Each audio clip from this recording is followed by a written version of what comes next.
"Jim," said Silver when we were alone, "if I saved your life, you saved mine, and I'll not forget it. I seen the doctor waving to you to run for it, with the tail of my eye, I did. And I seen you say no, as plain as hearin'. Jim, that's one to you. This is the first glint of hope I had since the attack failed, and I owe it to you. And now, Jim, we're to go in for this here treasure huntin', with sealed orders, too, and I don't like it. And you and me must stick close, back to back like, and we'll save our necks in spite of fate and fortune." Just then a man hailed us from the fire that breakfast was ready, and we were soon seated here and there about the sand over biscuit and fried junk. They had lit a fire fit to roast an ox, and it was now grown so hot that they could only approach it from the windward, and even there not without precaution. In the same wasteful spirit they had cooked, I suppose, 3 times more than we could eat, and one of them, with an empty laugh, threw what was left into the fire, which blazed and roared again over this unusual fuel. I never in my life saw men so careless of the morrow. Hand to mouth is the only word that can describe their way of doing, and what with wasted food and sleeping sentries, though they were bold enough for a brush and be done with it, I could see their entire unfitness for anything like a prolonged campaign. Even Silver, eating away with Captain Flint upon his shoulder, had not a word of blame for their recklessness, and this the more surprised me, for I thought he had never shown himself so cunning as he did then. "Aye, mates," he said, "it's lucky you have barbecue to think for you with this here head. I got what I wanted, I did. Sure enough, they have the ship. Where they have it, I don't know yet, but once we hit the treasure, we'll have to jump about and find it. Well, then, mates, us that has the boats, I reckon, has the upper hand." Thus he kept running on with his mouth full of the hot bacon. Thus he restored their hope and confidence, and, I more than suspect, repaired his own at the same time. "As for hostage," he continued, "that's his last talk, I guess, with him he loved so dear. I got my piece of news, and thankee to him for that, but it's over and done. I'll take him in a line when we go treasure hunting, for we'll keep him like so much gold in case of accidents, ye mark. And once we got the ship and treasure both, and off to sea like jolly companions, why, then we'll talk Mr. Hawkins over, we will, and we'll give him his share, to be sure, for all his kindness." It was no wonder the men were in a good humor now. For my part, I was horribly cast down. Should the scheme he had now sketched prove feasible, Silver, already a double traitor, would not hesitate to adopt it. He still had a foot in either camp, and there was no doubt that he would prefer wealth and freedom with the pirates to a bare escape from hanging, which was the best he had to hope for on our side. Nay, and even if things so fell out that he was forced to keep faith with Dr. Livesey, even then, what danger lay before us? What a moment that would be when the suspicions of his followers turned to certainty, and he and I should have to fight for dear life, he a cripple and I a boy, against 5 strong, active seamen. Add to this double apprehension the mystery that still hung over the behavior of my friends, their unexplained desertion of the stockade, their inexplicable cession of the chart, or harder still to understand, the doctor's last warning to Silver. Look out for squalls when you find it. And you will readily believe how little taste I found in my breakfast, and with how uneasy a heart I set forth behind my captors on the quest for treasure.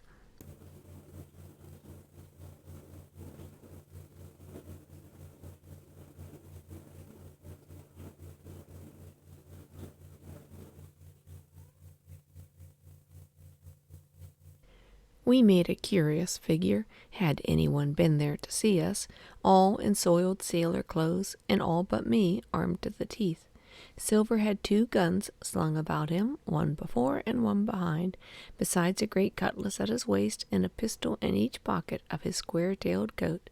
To complete his strange appearance, Captain Flint sat perched upon his shoulder and gabbling odds and ends of purposeless sea talk.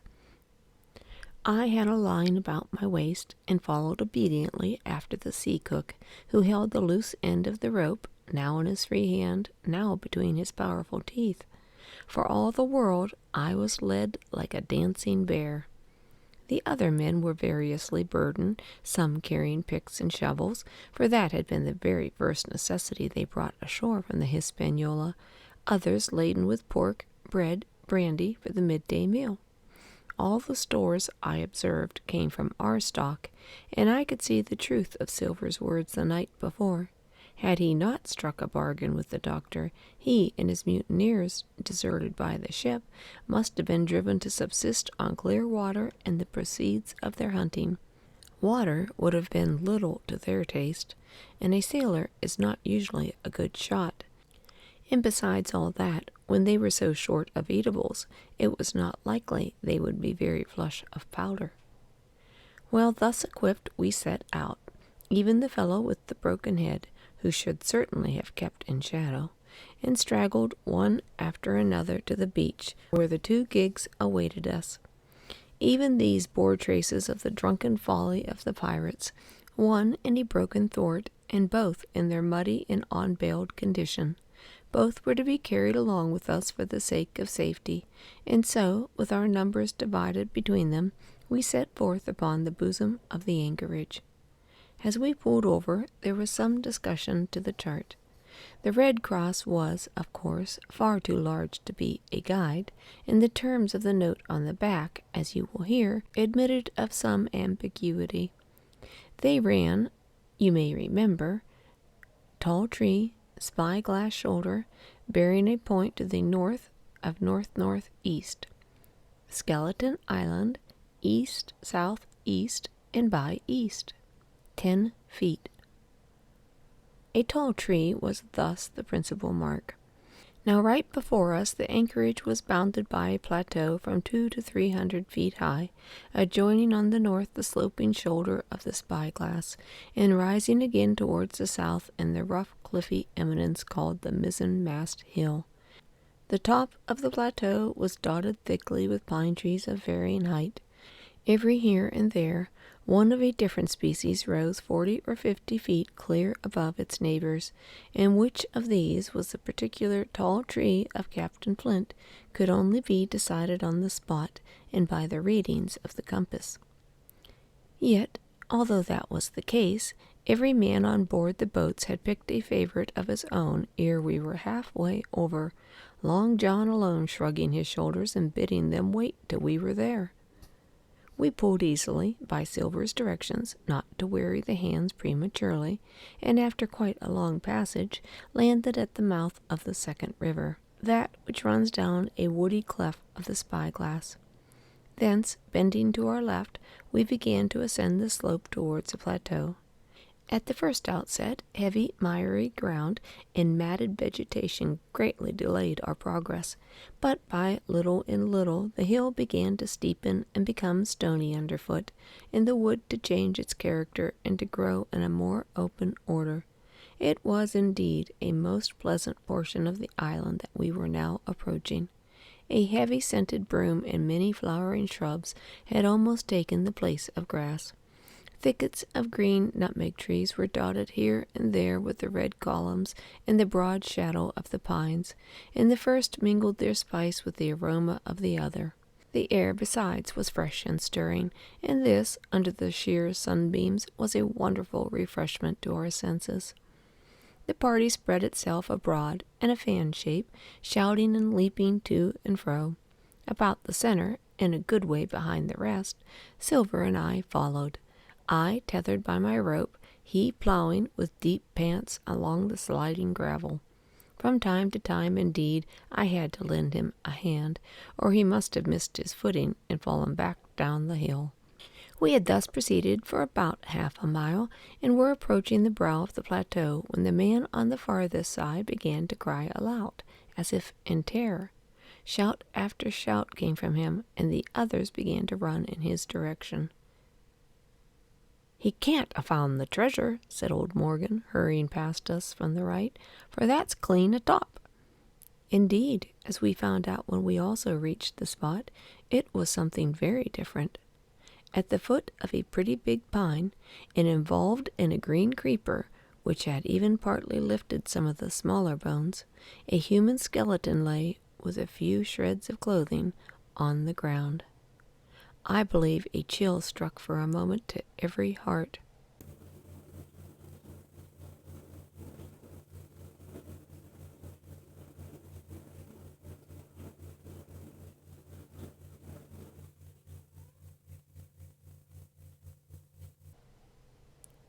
"He was a seaman," said George Merry, who, bolder than the rest, had gone up close and was examining the rags of clothing.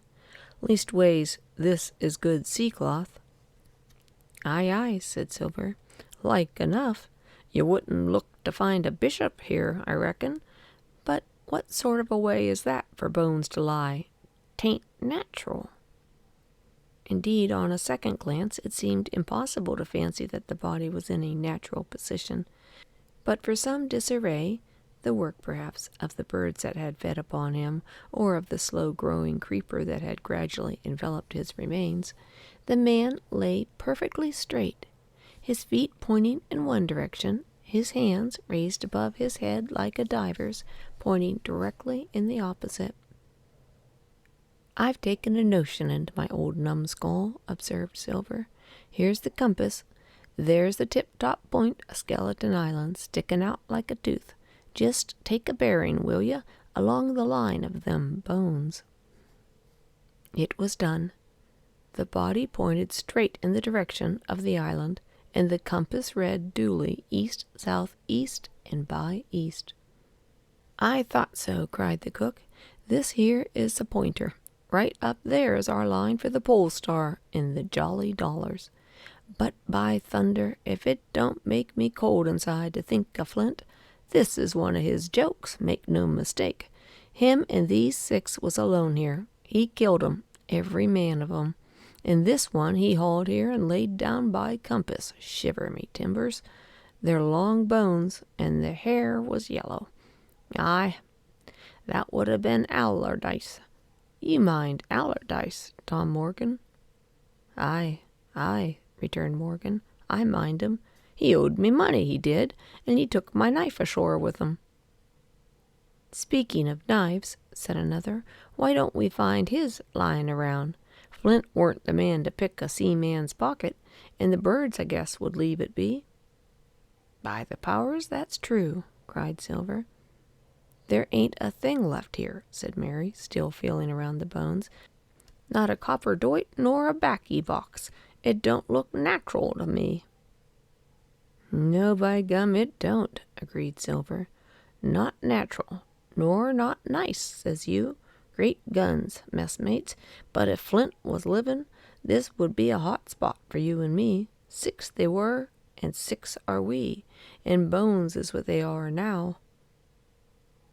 "I saw him dead with these here headlights," said Morgan. "Billy took me in. There he laid, with penny pieces on his eyes."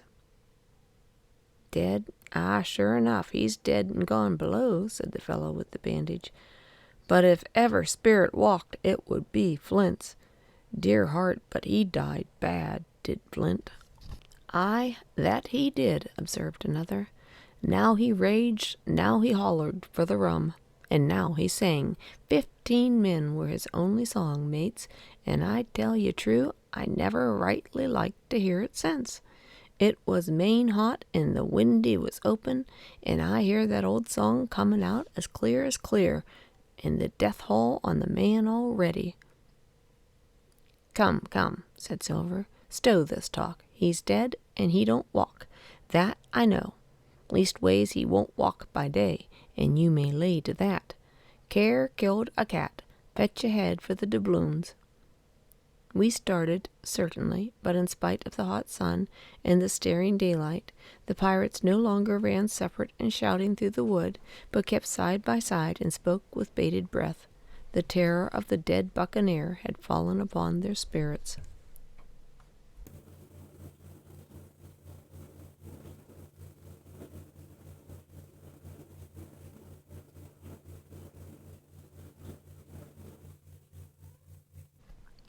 Partly from the damping influence of this alarm, partly to rest Silver and the sick folk, the whole party sat down as soon as they had gained the brow of the ascent. The plateau being somewhat tilted towards the west, this spot on which we had paused commanded a wide prospect on either hand. Before us, over the tree-tops, we beheld the cape of woods fringed with surf. Behind, we not only looked down upon the anchorage in Skeleton Island, but saw, clear across the spit in the eastern lowlands, a great field of open sea upon the east. Sheer above us rose the spyglass, here dotted with single pines, there black with precipices. There was no sound but that of distant breakers, mounting from all around, in the chirp of countless insects in the brush. Not a man, not a sail upon the sea. The very largeness of the view increased the sense of solitude. Silver, as he sat, took certain bearings with his compass. "There are 3 tall trees," said he, "about in the right line from Skeleton Island. Spyglass shoulder, I take it, means that lower point there. It's child play to find the stuff now. I've half a mind to dine first." "I don't feel sharp," growled Morgan. "Thinking of Flint, I think it were, as done me." "Ah, well, my son, you praise your stars he's dead," said Silver. "He were an ugly devil," cried a third pirate with a shudder. "That blue in the face, too." "That was how the rum took him," added Mary. "Blue. Well, I reckon he was blue. That's a true word." Ever since they had found the skeleton and got upon the train of thought, they had spoken lower and lower, and they had almost got to whispering by now, so that the sound of their talk hardly interrupted the silence of the wood. All of a sudden, out of the middle of the trees in front of us, a thin, high, trembling voice struck up the well-known air and words. 15 men on a dead man's chest, yo-ho-ho, and a bottle of rum. I have never seen men more dreadfully affected than the pirates. The color went from their faces like enchantment. Some leapt to their feet, some clawed hold of the others. Morgan groveled on the ground. "It's Flint!" cried Mary. The song had stopped as suddenly as it began, broken off, you would have said, in the middle of a note, as though someone had laid his hand upon the singer's mouth. Coming so far through the clear, sunny atmosphere among the green tree-tops, I thought it had sounded airily and sweetly, and the effect on my companions was the stranger. "Come," said Silver, struggling with his ashen lips to get the word out. "This won't do. Stand by to go about. This is a rum start, and I can't name the voice, but it's someone skylarking, someone that's flesh and blood, and you may lay to that." His courage had come back as he spoke, and some of the color to his face along with it. Already the others had begun to lend an ear to this encouragement and were coming a little to themselves, when the same voice broke out again, not this time singing, but in a faint distant hail that echoed yet fainter among the clefts of the spyglass. "Darby McGraw," it wailed, for that is the word that best described the sound. "Darby McGraw, Darby McGraw," again and again and again, then rising a little higher, and with an oath that I leave out, "Fetch aft the rum, Darby." The buccaneers remained rooted to the ground, their eyes starting from their heads. Long after the voice had died away, they still stared in dreadful silence before them. "That fixes it," gasped one. "Let's go." "They were his last words," moaned Morgan. "His last words above board." Dick had his Bible out and was praying.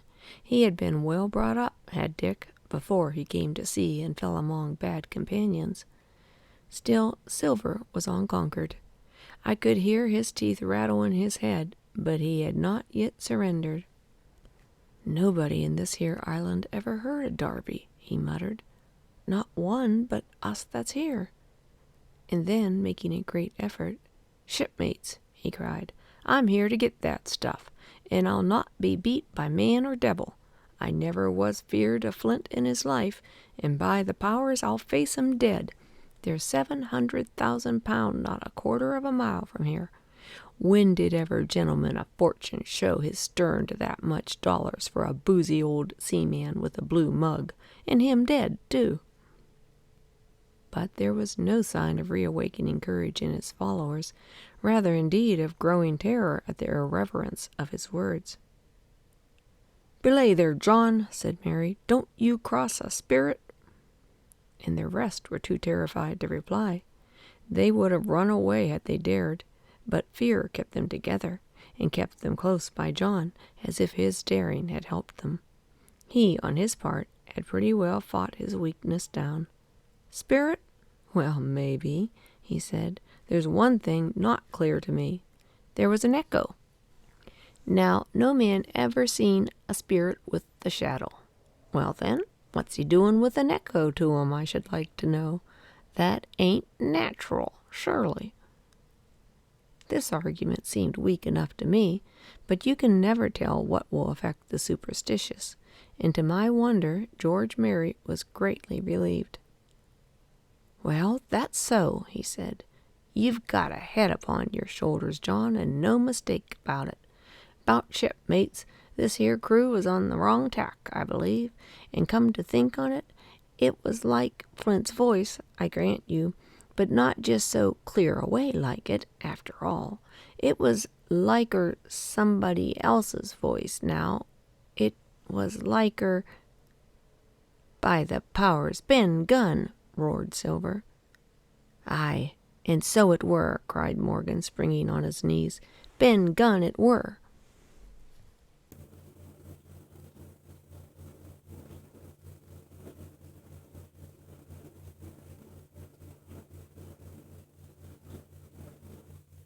"It don't make much odds, do it now?" asked Dick. "Ben Gunn's not here in the body any more than Flint." But the older hands greeted this remark with scorn. "Why, nobody minds Ben Gunn," cried Mary. "Dead or alive, nobody minds him." It was extraordinary how their spirits had returned, and how the natural color revived in their faces. Soon they were chatting together, with intervals of listening, and not long after, hearing no further sound, they shouldered the tools and set forth again, Mary walking first with Silver's compass to keep them on the right line with Skeleton Island. Dick alone still held his Bible, and looked round him as he went with fearful glances. But he found no sympathy, and Silver even joked him on his precautions. "I told you," he said, "I told you, you spoiled your Bible. If it ain't no good to swear by, what do you suppose a spirit would give for it? Not that much," and he snapped his big fingers. But Dick was not to be comforted. Indeed, it was soon plain to me that the lad was falling sick, hastened by heat, exhaustion, and the shock of his alarm. The fever, predicted by Dr. Livesey, was evidently growing swiftly higher. It was fine open walking here upon the summit. Our way lay a little downhill, for as I have said, the plateau tilted towards the west. The pines, great and small, grew wide apart, and even between the clumps of nutmeg and azalea, wide open spaces baked in the hot sunshine. Striking, as we did, pretty near northwest across the island, we drew, on the one hand, ever nearer and under the shoulders of the spyglass, and on the other, looked ever wider over that western bay where I had once tossed and trembled in the coracle. The first of the tall trees was reached, and by the bearing proved the wrong one. So with the second. The third rose nearly 200 feet into the air above a clump of underwood, a giant of a vegetable, with a red column as big as a cottage, and a wide shadow around in which a company could have maneuvered. It was conspicuous far both to see on the east and west, and might have been entered as a sailing mark upon the chart. But it was not its size that now impressed my companions. It was the knowledge that 700,000 pounds in gold lay somewhere buried beneath its spreading shadow. The thought of the money, as they drew nearer, swallowed up their previous terrors. Their eyes burned in their heads, their feet grew speedier and lighter, their whole soul was bound up in that fortune, that whole lifetime of extravagance and pleasure that lay waiting for each of them there. Silver hobbled, grunting, on his crutch. His nostrils stood out and quivered. He cursed like a madman when the flies settled on his hot, shiny countenance. He plucked furiously at the line that held me to him, and from time to time turned his eyes upon me with a deadly look. Certainly he took no pains to hide his thoughts, and certainly I read them like print. In the immediate nearness of the gold, all else had been forgotten. His promise and the doctor's warning were both things of the past, and I could not doubt that he had hoped to seize upon the treasure, find and board the Hispaniola under cover of night, cut every honest throat on that island, and sail away as he had first intended.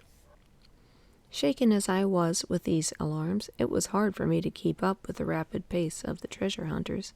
Now and again I stumbled, and it was then that Silver plucked so roughly at the rope and launched at me his murderous glances.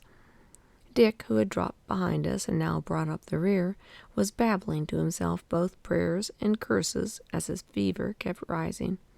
This also added to my wretchedness, and to crown all, I was haunted by the thought of the tragedy that had once been acted on that plateau, when that ungodly buccaneer with the blue face, he who died in Savannah singing and shouting for drink, had there, with his own hand, cut down his 6 accomplices. This grove that was now so peaceful must then have rung with cries, and even with the thought I could believe I heard it ringing still. We were now at the margin of the thicket. "Come on, mates, all together," shouted Mary, and the foremost broke into a run. And suddenly, not 10 yards further, we beheld them stop. A low cry arose. Silver doubled his pace, digging away with the foot of his crutch like one possessed, and the next moment he and I had also come to a dead halt. Before us was a great excavation, not very recent, for the sides had fallen in and grass had sprouted on the bottom. In this were the shaft of a pick broken in two, and the boards of several packing cases strewn about. In one of these boards I saw, branded with a hot iron, the name Walrus, the name of Flint's ship. All was clear to probation. The cash had been found and rifled. The £700,000 were gone.